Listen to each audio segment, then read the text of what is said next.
नमस्कार. नागपंचमी. आता या नागपंचमीला काय करावे आणि काय करू नये ते आपण पाहूया. आता नागदेवतेच्या मूर्तीला दूध, मिठाई आणि फुलं अर्पण करा.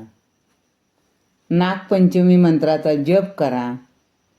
ज्यांच्या कुंडलीत राहू, केतू भारी आहेत त्यांनी या दिवशी व्रत ठेवावं. आता नागपंचमी दिवशी काय करू नये ते पाहूया. नागपंचमीच्या दिवशी माती नांगरू नये, त्यामुळे सापांना इजा होण्याचा धोका असतो. नागपंचमी दिवशी झाडे तोडू नका, त्यामध्ये लपलेल्या सापांना इजा होऊ शकते.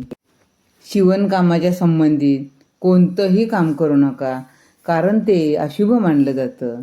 नागपंचमीच्या दिवशी लोखंडी भांड्यामध्ये अन्न शिजवू नका किंवा लोखंडी भांड्यात अन्न खाऊ नका. नागपंचमी दिवशी भाजू नका, तळू नका, चिरू नका.